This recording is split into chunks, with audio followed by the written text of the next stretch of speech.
Cassie Athena, si son nom ne vous dit peut-être encore rien, vous l'avez pourtant sûrement déjà aperçu sur des t-shirts portés par beaucoup de joueurs NBA ces dernières années. A priori, on pourrait se demander si ce n'est pas une nouvelle marque de luxe popularisée par les stars de la ligue, mais non, surtout que les t-shirts en question ne coûtent que 25 $. Cassie Athena donc, c'est avant tout le nom d'une jeune photographe freelance qui a décidé il y a quelques années, pour éviter qu'on utilise ses photos sans l'accréditer, d'exporter son copyright de façon un peu originale et dont les potes font la promo. Car oui, les potes de Cassie, les amis même, sont des joueurs NBA. LeBron James, Steph Curry, Kevin Durant, Dwayne Wade, Russell Westbrook, Carmelo Anthony, James Harden ou encore Paul George, pour ne citer que les plus connus, tout le monde la connaît. Elle est tout simplement devenue la référence dans le cercle des joueurs NBA. Le meilleur moyen de s'en rendre compte, c'est d'aller checker sa page Instagram. Si vous êtes fan de NBA et plutôt branché réseaux sociaux, vous avez forcément déjà vu au moins une fois son travail. LeBron, entouré de ses deux fils ou qui s'envole en short Versace lors d'un pick-up game l'été de sa signature à LA, c'est elle. Le fameux même avec Nick Young, c'est elle aussi, on y reviendra. Et ce ne sont que deux exemples parmi tant d'autres, puisque Sports Illustrated, Dime Magazine, Slam Magazine, Under Armour, Jordan Brand ou encore Red Bull lui ont fait confiance ces dernières années. La série Netflix Last Chance U a également utilisé une de ses photos dernièrement. Sa signature, ce sont des joueurs qui regardent souvent directement vers l'objectif ou posent comme ils ne posent pour personne d'autre, comme pour ces fameux portraits en noir et blanc qu'on évoquera aussi, avec lesquels les joueurs sont eux-mêmes, tout simplement. Parfois, ils oublient même carrément qu'un appareil est braqué sur eux, et cela donne de beaux moments volés. Pas de faux semblants, on est dans le vrai, l'authentique, la complicité entre Cassie et les joueurs saute aux yeux. Mais pour en arriver là, il a évidemment fallu passer par beaucoup de boulot, de galère et de patience, alors c'est parti pour le flashback. Merci énormément à Clem, que vous entendrez pendant les citations aujourd'hui, pour ses très nombreuses recherches et son travail important concernant Cassie Athena. Cassie Athena, qui vient de fêter ses 34 ans le 13 mai, est née et a grandi à Los Angeles. Athena est en fait son deuxième prénom, un hommage à des origines grecques par son père. Petite, elle a l'habitude de voir ce dernier faire des photos d'elle et de son frère pour le plaisir, avec un petit argentique ou un appareil jetable. À l'école, elle est sportive, fait du basket au lycée, où elle commence à prendre des clichés de l'équipe masculine locale avec le compact de son père, puis également à la fac.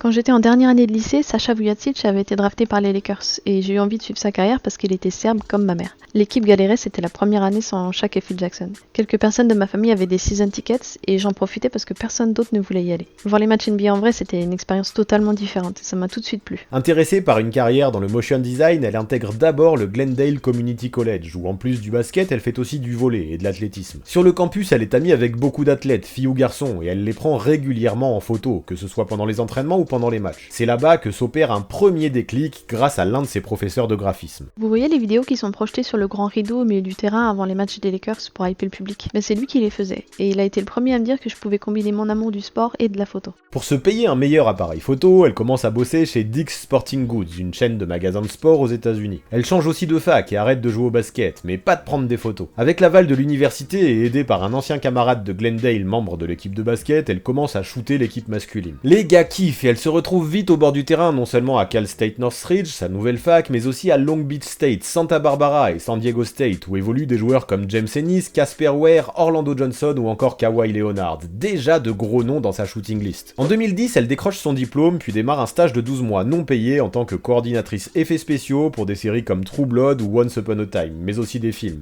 En compétition avec 17 autres candidats suite à ce stage dans l'animation, elle réussit à être l'une des 2 personnes à se faire embaucher, mais ce n'est pas la joie pour autant. En gros, tu vas chercher le café, le lunch, tu te fais gueuler dessus par les producteurs, et quand t'es embauché, on te paye une misère. Ça m'est arrivé de travailler 80 heures en une semaine et même 24 heures d'affilée. J'ai fait 1 an et demi là-bas. À la sortie du boulot, elle prend souvent sa voiture pour se rendre à différents matchs et réalise que sa passion pour le basket et la photo prend le pas sur celle de l'animation. Lors de l'été 2011, un ami fan des Lakers lui parle de la Drew League. On est en plein lockout en NBA et à Washington Park, dans le sud de Los Angeles, les plus grosses stars se retrouvent pour ce tournoi qui va devenir mythique. Présent à l'appel, Kobe Bryant, James Harden et Kevin Durant entre autres, des noms encore plus big. Quand elle débarque dans cette salle à la frontière de Compton, elle est la seule personne blanche et tout le monde se demande un peu ce qu'elle fait là. Mais très vite, et aussi grâce au fait qu'elle connaissait déjà quelques joueurs universitaires présents, le petit malaise se dissipe. On l'encourage avec beaucoup de bienveillance à se rapprocher du terrain alors qu'au départ, elle avait tendance à se cacher un peu dans son coin. Il faut savoir qu'à son arrivée, plusieurs médias étaient présents pour filmer l'événement. Par contre, 0 photographe. Pour son premier match, elle shoot alors The Game, O.J. Mayo, James Harden ou encore DeMar DeRozan. Après une discussion avec les organisateurs, elle devient vite la photographe officielle de la Drew League et y passe tous ses week-ends, gratuitement. Ça, c'est de l'investissement. Surtout que ce n'est pas tout. La semaine, elle s'occupe d'envoyer envoyé ses photos par mail à près de 150 joueurs, qui au départ étaient un peu surpris de voir débarquer une grande blonde d'1m83 dans ce tournoi très street. Mais peu importe, ils apprécient finalement beaucoup ces clichés et certains lui demandent même de venir les suivre pendant la semaine, en mode lifestyle. En vrai, les joueurs adoraient qu'une photographe puisse mettre en lumière ce qu'ils avaient fait pendant l'été. Très vite, beaucoup se sont mis à reposter les photos sur les réseaux, et Cassie est devenue incontournable aux yeux de beaucoup. Pick-up games avec DeRozan, Harden ou Paul George, match de flag football avec Brandon Jennings, open run avec Reggie Jackson, elle est invitée partout. Pendant le lockout, Brandon Jennings a été l'un des premiers joueurs avec qui je suis devenu proche. Il organisait des matchs de flag football, des fêtes, des bowling, et m'invitait à chaque fois. J'étais pas seulement la photographe, j'étais aussi son ami. Ensuite, il y a eu Dorell Wright et sa femme, Nick Young, Paul George, beaucoup de gars de LA.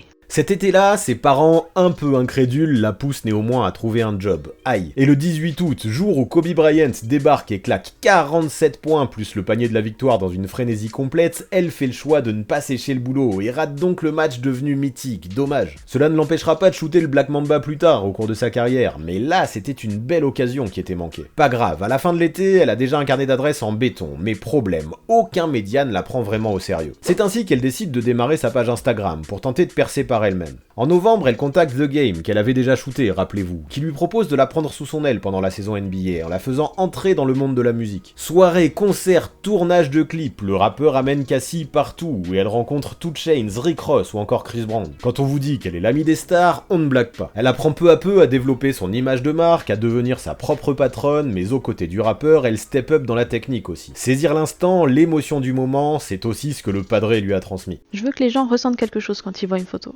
Chaque photo a sa petite histoire derrière, et ce que je préfère, c'est vraiment capturer l'instant. L'été, elle continue à prendre des photos lifestyle pour de nombreux joueurs NBA, en étant payée ici et là, et vous l'imaginez, son réseau devient dantesque. Sauf que ça devient compliqué de tout gérer. L'entreprise pour laquelle elle bosse se rend compte que Cassie n'a que le basket à la bouche et comprend certaines choses. Mais plutôt que de développer un conflit, il négocie un départ à l'amiable. L'un des propriétaires qui avait un frère qui bossait chez Fox Sports se débrouille même pour que Cassie puisse shooter un match courtside. C'est sympa. On est le 10 avril 2013 et les Clippers accueillent Minnesota. DeAndre Jordan, qu'elle connaît depuis l'été du lockout, lui présente Blake Griffin. Pendant le match, elle capture les deux énergumènes de Lob City en train de poser, jambes croisées, tout sourire sur le banc, en compagnie de Ronny Turiaf. Et ça décolle, mais bon, par contre, financièrement, ce n'est pas encore ça, et elle explique avoir passé encore 5 ou 6 ans derrière à gagner à peine assez d'argent pour survivre. Mais c'est comme ça, elle veut se donner les moyens, elle y croit, et Instagram lui apporte de plus en plus de visibilité. Je prends pas de photos pour être plus connue, je veux soutenir les joueurs, je veux que ça les mette en valeur, au contraire. Si quelqu'un se fait dunker dessus ou se fait contrer, ils savent que je vais pas le poster, et c'est en partie pour ça qu'ils me font confiance, je pense. Et peu importe ce que je peux entendre, je répète jamais rien. Aujourd'hui, avec les réseaux, beaucoup de gens veulent diffuser chacun de leurs faits et gestes, tout ce qu'ils font dans la journée. Moi, je fais pas ça. En 2013 toujours, mais cette fois-ci sur sa chaîne YouTube, elle lance une mini-série où elle suit les joueurs NBA façon 24 heures dans la peau d'un tel. C'est comme ça que le même Nick Young va naître. Dans le premier épisode, l'ex-Laker rend visite à sa mère, et devant la caméra, elle le traite de clown en parlant de son manque de sérieux quand il était gamin. C'est à cette occasion qu'est apparu son mythique air interloqué. Suite à ça, avec son logiciel de montage, Cassie édite ses rushs, ajoute les points d'interrogation et c'est parti. Un screenshot plus un repost sur Twitter et le mème devient viral. Quelle histoire! 2013 encore, elle couvre l'Elite 24 pour Under Armour et fait la connaissance des lycéens D'Angelo Russell, Stanley Johnson, Devin Booker, Kelly Oubre Jr. et Miles Turner. Elle prend alors le temps de connaître tous ces gamins, de développer une relation de confiance, de se présenter à leurs proches et à leur famille. C'est comme ça que l'on développe des liens sur le long terme, même si ça prend du temps. Et vu qu'en NBA ces joueurs ne peuvent plus s'ouvrir autant, c'est bien en high school qu'il faut déjà commencer à tisser sa toile. Cassie le comprend et peu à peu, vie personnelle et professionnelle se mélangent presque. L'expérience lui ouvre de nouvelles portes et en 2014 elle shoot Team USA à Las Vegas, puis en 2015 elle suit Steph Curry durant tout le week-end pour sa première sélection All-Star. La notoriété de la photographe grandit et entre 2016 et 2018 c'est là qu'elle explose vraiment. Elle commence à croiser des joueurs qui la connaissent alors qu'elle ne les a jamais rencontrés. Ils portent même ses t-shirts. Josh Hart raconte d'ailleurs qu'il croyait que Cassie Athena était le nom d'une grosse agence photo, pas d'une seule personne. C'est ça le début de la fame. Le copyright qu'elle avait décidé de déplacer en plein milieu de ses photos plutôt que dans le coin à droite pour éviter de se faire cropper comme c'était souvent le cas avant est devenu une marque. En février 2016, elle suit à nouveau Curry pour le All-Star Weekend et se retrouve dans un hélicoptère à survoler Toronto avec 4 autres personnes dont la compagne du Warrior. L'évolution professionnelle de Cassie Athena est folle. Fin 2017, alors qu'elle ne vit réellement de son travail que depuis quelques mois, ESPN lui consacre un article, la décrivant comme la photographe préférée de vos joueurs NBA préférés. La même année, elle demande à l'intenable Russell Westbrook, de passage à Las Vegas durant l'été, de ne pas bouger pendant 10 secondes, juste le temps de faire un portrait de lui. Il accepte, mais juste parce que c'est elle, parce que ouais, pour un marsupilami, c'est difficile de ne pas bouger. Depuis, sa série de portraits en noir et blanc fait un tabac, avec près de 200 joueurs déjà passés devant son objectif. Non, je pense pas qu'il y ait de bonne ou de mauvaise façon de prendre des photos. C'est une représentation de ta vision, donc bien sûr, faut avoir la technique, faut pas que les photos soient floues, etc.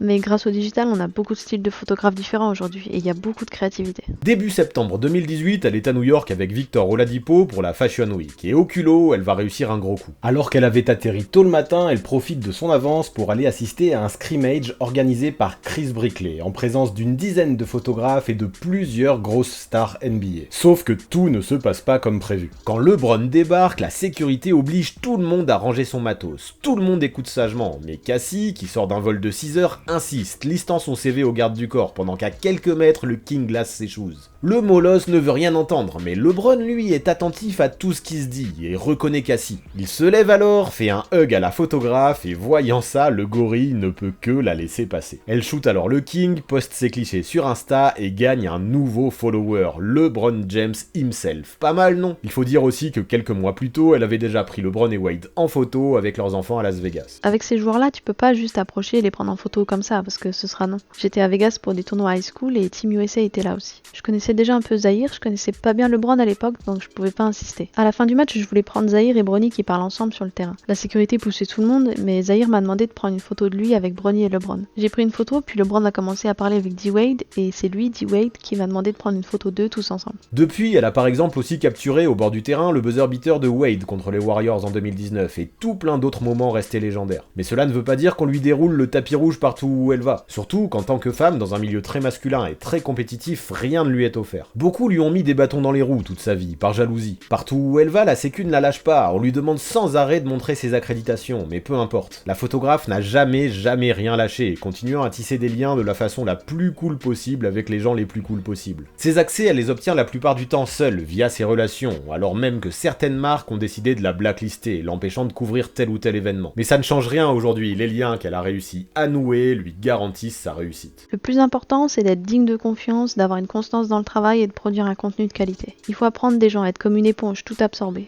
Et une fois qu'ils sont à l'aise avec toi, ils veulent t'aider à investir en toi. Et quand quelqu'un est bien avec toi, c'est là que tu peux capturer sa véritable essence. Quand je suis au courant qu'un joueur a un workout ou un événement, c'est uniquement parce que lui ou quelqu'un de proche de lui m'invite. Les joueurs me font confiance, il y a une vraie fraternité en NBA, c'est un cercle très fermé, mais une fois qu'une personne est à l'aise avec toi, les autres suivent derrière. Elle a aussi quelques tips pour les timides, hérités de sa mère, grande voyageuse. Pour que les gens s'ouvrent, il faut leur poser des questions sur eux et leur parler d'égal à égal. Arnold Turner, qui a notamment photographié Aaliyah ou Tupac au cours de sa carrière, l'a d'ailleurs bien aidé à prendre confiance en elle à ses débuts. En fait, tout a commencé lors d'une soirée VIP. Alors que Cassie était hyper nerveuse, il lui a fait comprendre que parmi toutes les célébrités, elle était à sa place, une place de photographe. C'était à elle d'avoir suffisamment confiance en elle pour que les autres puissent faire de même. Ça a fonctionné, et aujourd'hui, avec l'XP engrangé, c'est elle qui peut donner des conseils aux autres. Au final, Cassie s'est construite sans jamais baisser les bras. Quand on lui fermait une porte, elle ne faisait pas demi-tour, elle cherchait tout simplement un autre chemin pour contourner. C'est bien cette ténacité qui lui permet sa renommée aujourd'hui. Désormais, elle n'a plus besoin de patron, plus besoin d'employeur, elle a construit, notamment grâce à Instagram, sa propre marque, et pour ça on ne peut que lui donner beaucoup de crédit. Concernant son avenir, à l'image de son travail, elle tient simplement à vivre et apprécier le moment présent, sans faire trop de plans sur la comète. Cette approche lui vient en partie d'un événement dont on n'a pas parlé jusque-là, mais qui a marqué un tournant dans sa vie, une tumeur au cerveau diagnostiquée par hasard en février 2009 alors qu'elle n'avait que 21 ans. Heureusement, elle fut opérée avec succès quelques mois plus tard, à sa demande, pour éviter de doubler son année scolaire. Il lui a fallu ensuite 3 mois entiers pour se remettre totalement sur pied, et Cassie s'en est très bien sortie alors qu'elle aurait pu perdre la vie. Forte de cette expérience, elle veut désormais profiter à fond de ce qu'elle vit sur le moment, sans forcément penser au futur. Honnêtement, j'aurais jamais pensé être là où je suis aujourd'hui. C'est un boulot qui n'existait même pas, donc j'ai aucun plan particulier pour le futur. Ces 10 dernières années, j'aurais pu être morte et je suis toujours en vie, donc je suis simplement contente d'être là. Ironie de l'histoire, les médecins lui ont expliqué que ses symptômes initiaux n'ont pas été provoqués par la tumeur, mais sans doute bien par le stress des examens et la fatigue. Sachez par contre que le chirurgien n'a pas pu retirer l'intégralité de la tumeur lors de l'opération, et Cassie doit encore aujourd'hui passer régulièrement des IRM pour s'assurer qu'elle ne regrossisse pas. On peut donc comprendre qu'aujourd'hui, elle désire vivre au jour le jour. D'ailleurs, son expérience a pu servir à rassurer la footballeuse Lauren Holiday, également touchée par une tumeur au cerveau en 2016. À l'époque, son mari Jrue Holiday avait manqué le début de la saison pour rester auprès d'elle. J'avais tourné un Day in the Life avec Justin Holiday et plus tard il m'a rappelé il m'a dit mais pourquoi tu nous as rien dit pour ta tumeur?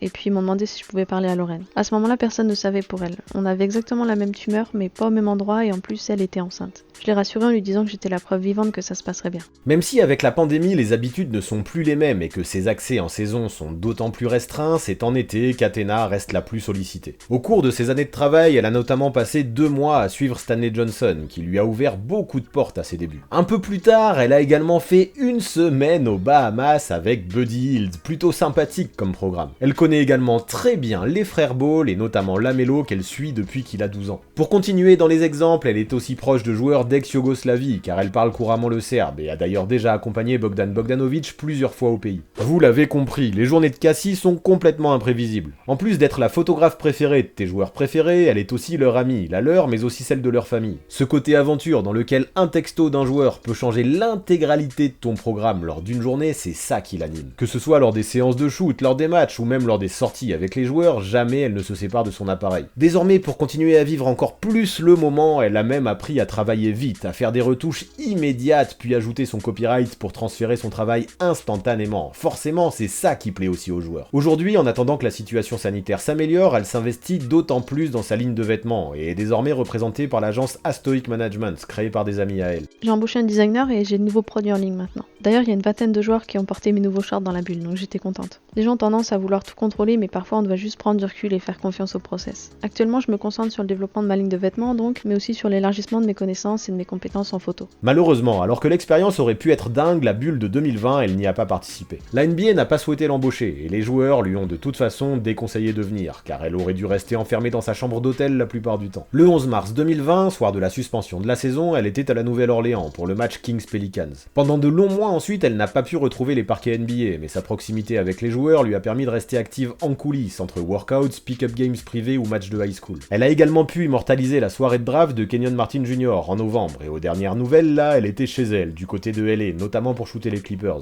Maintenant, pour savoir what comes next pour cette passionnée au parcours fou que vous avez, on l'espère, pris plaisir à découvrir ou à mieux connaître, vous n'avez plus qu'à rejoindre les quelques 250 000 personnes qui la suivent déjà sur Instagram. Son compte Twitter vaut lui aussi le détour, rien que pour sa photo de couverture prise lors du 30e anniversaire de Stephen Curry. Du coup, on vous abandonne là-dessus pour vous laisser découvrir ça.